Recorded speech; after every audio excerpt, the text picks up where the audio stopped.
Good morning, good afternoon, and good evening, and welcome to this week's episode of the Quarterdeck. This week in our hero highlights, we're going to take a look at the life and the heroism of Private First Class Henry Girk. We are also going to go ahead and continue with our reading of With the 1st Marine Division in Iraq of 2003, No Greater Friend, No Worst Enemy. The last time that we talked about the 1st Marine Division, we talked about how they were using Legos to go ahead and conduct the drills to be able to rehearse the plan that they were going to conduct once they headed into Iraq. This week, we're going to talk about the NBC rehearsals, nuclear, biological, and chemical rehearsals that they were going to use in order to prevent any casualties or anything in the event of when Saddam Hussein was to use weapons of mass destruction, more in general, chemical weapons. And to prevent this, the division went to extreme measures to ensure that these kinds of weapons or anything like that would be able to be detected and protect the Marines of the 1st Marine Division. Drop and give me 25. I'm the gunny. It's time for the gunning. The Quarterdeck. Lights. Get online right now. You got 10, 9, 8, 7, 6, 5, 4, 3, 2, 1, 0. Hello, my bunch of knuckle-dragging, beer-drinking, hard-charging devil dogs. You're listening to the Quarterdeck.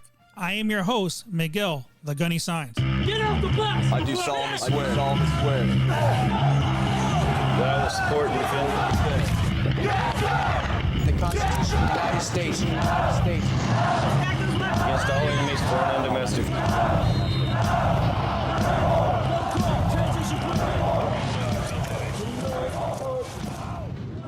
The Quarterdeck. Hello, good morning, and welcome everybody back to this week's episode of the Quarterdeck. And if you are a new listener, welcome. Welcome to our show, because we are always grateful to go ahead and have you here with us every week to go ahead and share some of the stories, some of the history of everything that we have here on the Quarterdeck. Well, this week has been kind of slow. Not because, there hasn't been nothing to do, but simply because, I don't know, the week's kind of drug out. It's drug out a little bit because, well, for one, I don't work anymore, so my days get kind of confusing every once in a while. I want to kind of give everybody just a quick update on what's been going on with the reconstruction of the house. Last week we talked about how they were getting everything gutted and everything and all that stuff out of the house, and the garage is officially gone. It's gone completely. There is no more garage in the whole entire house. Yesterday I stopped by there real quick, and they had everything out of the house regarding all the wiring and all those things that they were going to go ahead and pull out. The only thing left for them to do today is going to be removing all the gas piping. Get all that gas piping out of there so they can go ahead and have everything completely done. And either today or tomorrow, he said that they're going to start everything with the roof. Of course, the first thing they're going to do is go ahead and take off all the tiling that's there on the roof. Take it off so this way they can go ahead and take the trestles and everything apart. So that's where we're at with that. But let's talk about something a little bit different. I was going through my TikTok page this week, and I came up on a post that was kind of interesting. Not interesting in a good way, but let me tell you guys the backstory with this. I have a very good friend of mine that they just recently moved over to North Carolina. The wife is a veteran. She was a Marine Corps veteran, and he is still on active duty, and they have two wonderful kids. They have a young daughter and a young son. But let me get to the point. They live down there in Topsail, North Carolina. It's a beach town. It's a beach town where everybody kind of goes to the beach, and it's normal for the kids to go down there to the beach on a daily basis, kind of like going to the mall. And the way she explained it is simply, in this town, is the kids going down to the beach on a daily basis for them getting dropped off by the parents. It's no different than going to the movies or going to the mall. That's just what they do there in this particular town because there's nothing else really to do. So let me get to the point, though. So on this particular day, they dropped the daughter and the son and a couple of her friends at the beach. And, it's just a typical day at the beach and stuff like that. But what they noticed was that there was a small group of, let's say, they were boots. The daughter actually called them boots because she knew that they were young Marines because they had the little backpacks. You can see the little Marine Corps motto tattoos that they had, and of course, the haircut. But these Marines were taking pictures.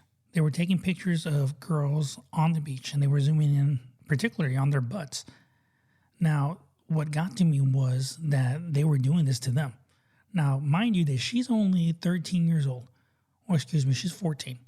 Her friend is 12. And they were doing this to these young girls. I mean, these are Marines, grown-ass men doing things like this. And it wasn't until her friend, the 12-year-old, actually confronted them about it and told them, hey, you need to stop what you're doing. I'm only 12 years old. And, to me, that's, wow. Marines don't do these kind of things, but of course, there's always going to be those 10% of Marines that do things like this. But I don't know, you guys tell me, what do you guys think? What do you guys think of the subject? To me, that is something that needs to be addressed. And come on, commanders, you guys need to continue to have your safety briefs and talk to these Marines. I don't know what the heck is going on through their brain housing group. Now, of course, the first thing that popped in my mind is that, hey, my friend needs to find out who the heck these are, and they need to go to the command and let them know exactly what the heck they are doing. But that's the easy way.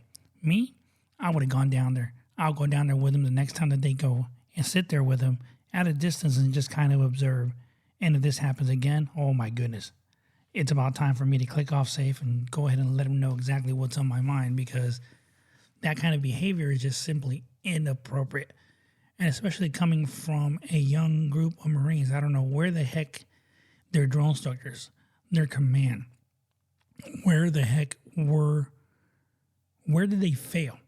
That's the main thing. Where did they fail in their leadership to make sure that individuals don't do these kind of things? Now, I know and I understand there's always going to be 10%. There's going to be individuals that do whatever the hell they want to do regardless.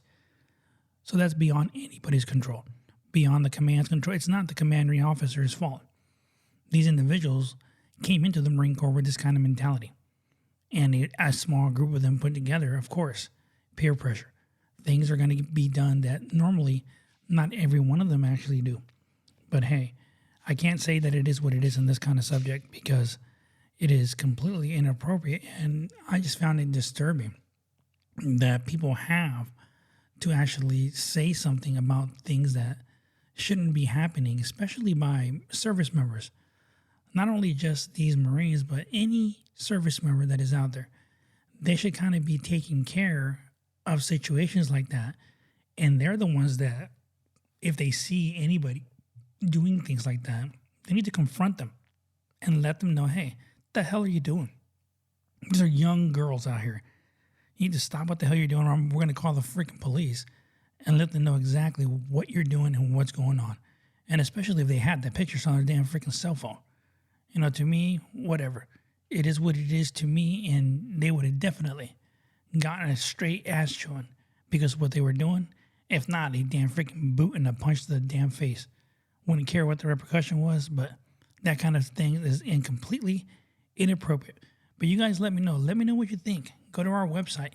Go to our Facebook page, The Quarterdeck with Gunny Signs, and put your comments on there. Let me know what you think about things like this and the way society is doing things, because obviously to me, the parents failed these young Marines. They had them for friggin' 12 years of their life to be able to teach them morals, right and wrong, all those different things. And yet, they did not learn a damn thing in those 12 years of their life. And yes, I do blame the parents, because it is their fault. It is the parents' fault because they didn't teach them the right way to be able to actually respect women, their way of being. And, they need to be reprimanded. They need to make sure that they don't do this kind of crap again. And, the Lord knows that I wish that I was down there in North Carolina, because I would go down there with my friend in a freaking heartbeat. And we would go ahead and freaking make sure that this kind of situation wasn't going to happen again. Are you looking for a photographer who can capture the most important moments in your life? Look no further than Miguel Signs Photography. Miguel Signs is an award-winning photographer with a passion for capturing the beauty and emotions of weddings, family portraits, and special events. With years of experience and a creative eye, Miguel Science will create stunning images that you'll treasure for years to come. Whether you're looking for a traditional wedding album, a unique family portrait, or a professional headshot for your business, Miguel Science Photography has the expertise to bring your vision to life. From the initial consultation to the final product, Miguel Science will work with you every step of the way to ensure that your images reflect your unique style and personality. Don't settle for mediocre photographs that simply document an event. Trust Miguel Science Photography to create timeless images that capture the essence of your special moments. Book your session today and experience the magic of Miguel Science Photography. Visit Miguel Science Photography online at miguelsciencephotography.com to see examples of his work and schedule your appointment today. What we're gonna do right here is go back. Way back into time. This week in our Hero Highlights, we're going to take a look at what the 1st Marine Division actually did to help to combat the NBC threat, the nuclear, biological, and chemical threat that was put in front of them because Saddam Hussein had the capabilities to use chemical warfare against the division as they moved from into Kuwait as they headed into Baghdad. So let's go ahead and get back to the reading of our book with the 1st Marine Division in Iraq of 2003. No greater friend, no worst enemy. Back in Kuwait, as part of the NBC rehearsal plan, every Marine and sailor in the division attended a mandatory mission-oriented protective posture, or MOP, gear exchange and refresher NBC classes. These classes included instructions on the use of the NBC detection equipment, types of agents, and instructions for establishing a decontamination site. This training took on special seriousness with the Marines of the members of the division as they were given the current intelligence assessment that assumed a chemical attack. Members of the division paid close attention to this training, which demystified the whole NBC environment. For perhaps the first time in Marine Corps history, Marines eagerly stood in line for a mandatory training event. The Marines of the division fully expected to have to operate in a chemical environment and were determined not to let it slow them down. One risk of the division prepared for was the effect of the petroleum-used vapors in the detection systems used by the Marine Corps. Although these systems provided accurate and timely agent confirmation, they also gave false positive readings when they became in contact with certain vapors and liquids associated with petroleum products. Contact with petroleum products was a defining feature of the division's battle space, and this limitation was very significant. Any false reading required forces to increase their MOP level, pulling on masks and gloves that degraded the performance of the Marines. The division needed a redundant, reliable chemical detection system that would mitigate false cueing and give greater confidence to Marines standing down from a heightened alert posture. The task of finding a solution for this deficiency fell on Chief Warrant Officer Stacy Jambert, the division's NBC officer. A creative NBC professional, he decided that he assisted of the additional species was required for the weighty responsibility, and advocated the use of sentinel species, like a canary, in the coal mine, a living, breathing creature that could be used to provide early indications of NBC agents in the air, even in petroleum-contaminated environments. The division expanded into poultry, and they purchased 200 chickens to aid the NBC detection capability. This sentinel species would likely show symptoms of chemical agents well before detection kits identified the threat. The integration of new Marines into the division was difficult. Several of the birds disappeared immediately, followed by suspicious cooking fires in hidden corners of the camp. Others made their escape from the hands of the inexperienced chicken wranglers and deserted into the desert. Most, however, died before they got to see any combat action due to the extreme climatic conditions. Apparently, the birds sold to the Marines by an enterprising young Kuwaiti were civilized laying hens and not yard birds. When exposed to the daily living conditions of the Marines, these civilized animals quickly broke down and died. The division's next biological experiment was with a more robust, hardy species, the homing pigeon. These birds were fielded to the RCTs and separate battalions to reinforce the organic detection capabilities. The survival rate of these birds was much higher because they were used to living in the desert heat and they had much less meat. The Marines even took to naming the birds. Pichgito, under the watchful care of Corporal Joshua Hardy from Headquarters Battalion, even made it all the way to Saddam's palace in Tikrit before he was relieved of his duties and mustered out of service. The Sentinel species concept was validated and illustrated additional confidence of the Marines' ability to operate in the contaminated environment. The skepticism and humor with all this employment was met also provided valuable comic relief at a time of heightened tension. A sense of humor was a critical aspect of courage as Marines prepared to attack into an unknown. In the event that units did come under a chemical attack, they would conduct self-decontamination to the extent as possible.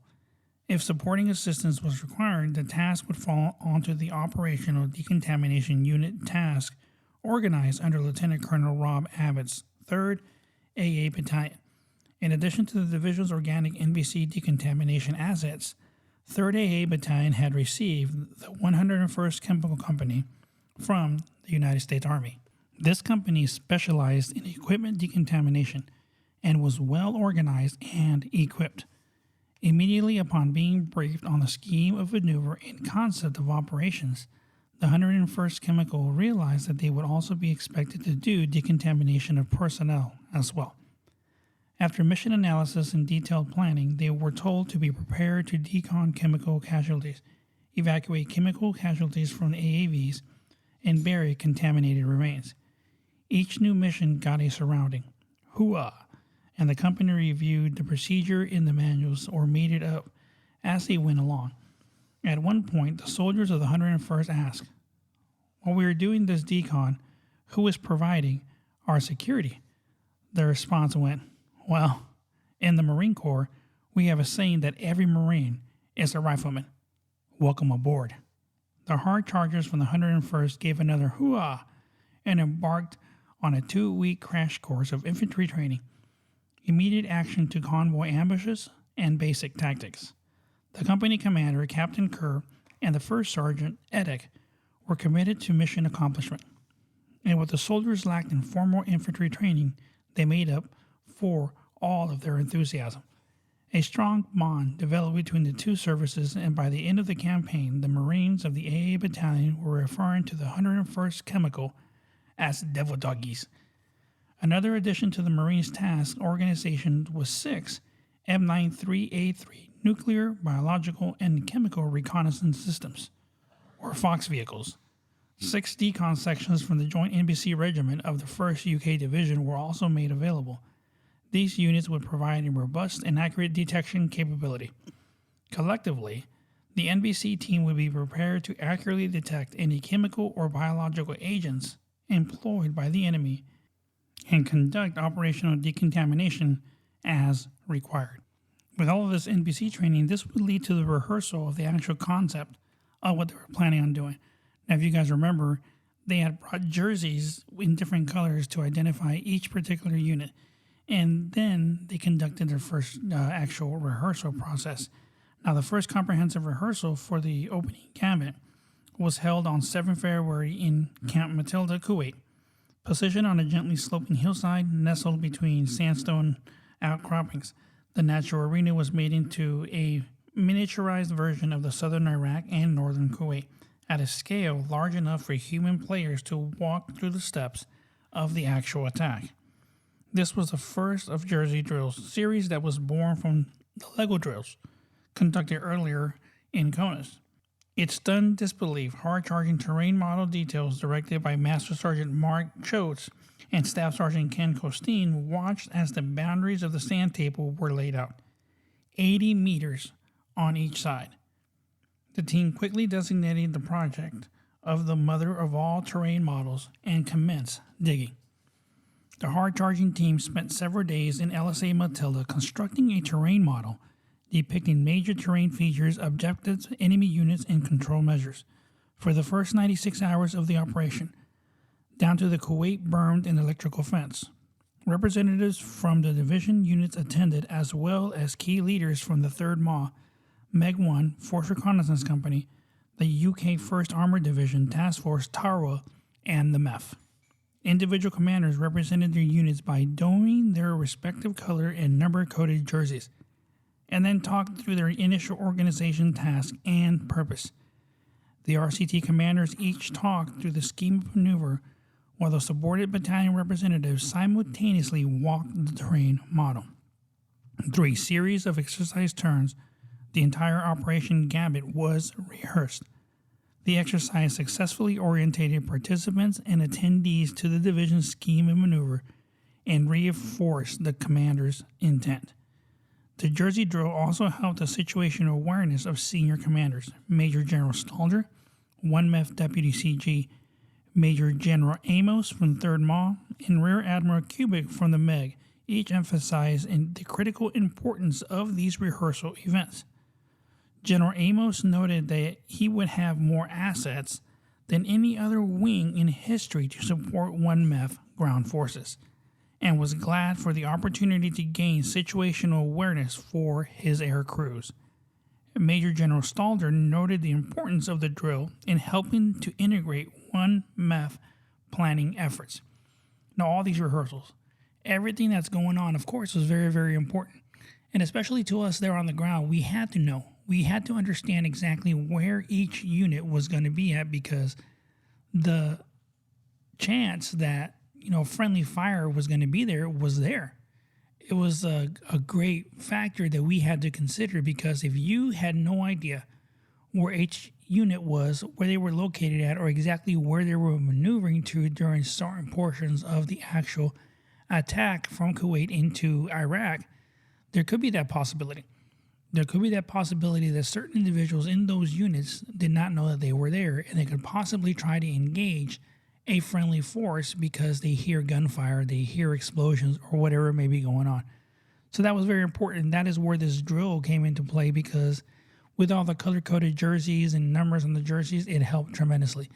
And with that, they actually wrote all the numbers and a color on every vehicle that we took out there, just to help to identify that particular unit with a letter, the number, exactly the same way that they had rehearsed in this first training event rehearsal that they conducted out there in Kuwait. Next week, we're going to take a look at the actual training and calibration in Kuwait, what the division actually did, what more training did they conduct in order to prepare them to head into Iraq and find their way all the way into Baghdad. Hero highlight. This week in our Hero Highlights, we're going to take a look at the citation for the Medal of Honor of Private First Class Henry Girk of the United States Marine Corps. Henry Girk was born in Niche, North Dakota on 6 November of 1922. Baptized in the Lutheran Church, he attended the local schools. After graduation from high school in 1940, he entered the Civilian Conservation Corps, CCC, in July and was stationed in Larimore, North Dakota. He stayed in the CCC until October of 1941 and rose to the position of assistant leader. Then returned to Niche, where he drove a 2-ton truck into his enlistment in the Marine Corps on 15 April of 1942. Private Girk went through recruit training at the Marine Corps Recruit Depot, San Diego, California. Then went into the 2nd Separate Pack Howitzer Battalion of the 22nd Marines and was in Charlie Battery, only 1 month before shipping overseas on the SS Lorraine on 39 July of 1942. 3.5 months after his enlistment into the Marines, he landed in Apia, Upolu, British Samoa, 1 month later. Within 2 weeks, the 3rd Battalion 22nd Marines, with Private Girk's battery attached, went to Uvia Islands on the Wallis Islands to relieve the 3rd Battalion 7th Marines, which left to rejoin the 1st Marine Division, then engaged in the grueling fight at Guadalcanal. In September, Private Girk was transferred to the Company D 3rd Radar Battalion. After 4 months at Wallis, the Raiders left for Pago Pago, American Samoa. Stayed there about 3 weeks, then moved southern to Espiritu Santos in the New Hebrides, landing there in January of 1943. The following month, the Raiders went over to Guadalcanal for a few days en route to the Russell Islands. This was not to be the hope for long prepared for combat though. Pavu Islands in the Russells was occupied without opposition by Private Girk's battalion from the 21 February to 18 March. The battalion returned to Espiritu Santo in March, and on 1 August of 1943, the 6-foot, 1-inch, 179-pound Marine was promoted to Private First Class. Transferred to Company M, 3rd Raider Battalion, 2nd Raider Regiment of the 1st Marine Amphibious Corps in June, PFC Girk was at Namoa New Caledonia in October and finally met the enemy in Bougainville in November. He celebrated his 21st birthday on 6 November and 3 days later gave his life for a fellow Marine and for the country he had served well for the past 19 months. Private First Class Girk was in a shallow 2-man foxhole with a fellow Marine, a Browning automatic rifleman, BAR man, around dawn of 9 November, delivering a fierce stream of fire against the advancing Japanese in defense of a vital roadblock in the area near Empress Augusta Bay. Judging from the increased ferocity of the enemy grenade attack, the enemy was determined to annihilate him and his buddy because of the fierce, effective fire they were rendering. PFC Girk roughly thrust the companion aside from a Japanese grenade that landed in their foxhole and threw himself on the deadly missile. For his unswerving devotion to duty and uncommon valor in the face of the enemy, President Franklin D. Roosevelt posthumously awarded the Medal of Honor to PFC Girk. The medal was presented to his parents at ceremonies at the Navy Department on 31 May 1944. The Assistant Secretary of the Navy made the presentation in the name of the President. The body of PFC Girk was originally buried at Bougainville and later moved to Munda, New Georgia, and then Finchafan, New Guinea, and was finally re-entered for burial in Union Cemetery, Niche, North Dakota. The Quarterdeck. If you're just joining us, you've been listening to The Quarterdeck with your host, Miguel the Gunny Signs. And thank you again for joining us this week on another episode. As this week we covered a lot more and we continued with our reading of our book, With the 1st Marine Division in Iraq 2003, No Greater Friend, No Worst Enemy. And we were able to take a look at how the division was actually conducting the training to help them to find the NBC attacks that were imminent, that were going to happen, because they knew that Saddam Hussein had those capabilities and they had to be ready in the event that those events actually happen. This week in our Hero Highlights, we took a look at the story, the heroism of Private First Class Henry Girk of the United States Marine Corps. Another hero, another great Marine that selflessly gave his own life in order to save another fellow Marine. And just like we always talk about as a trend, these are the kind of individuals that were in the Marine Corps back then, and these were young individuals, the same way that it is today. The Marine Corps by far has the average youngest service members of all of the services. And that's a great thing because they're more willing to fight. They're eager, they're hungry, and they want to go ahead and do what they enlisted for, and that is to defend this great country of ours. So that's another look at another great and wonderful hero. And then we're going to continue next week with our reading of our book, talk about all these different things that have been going on, as well as taking a look at another great hero that we're going to look at next week to ensure that we understand exactly the history, the traditions of the Marine Corps, and all the heroes that came before us.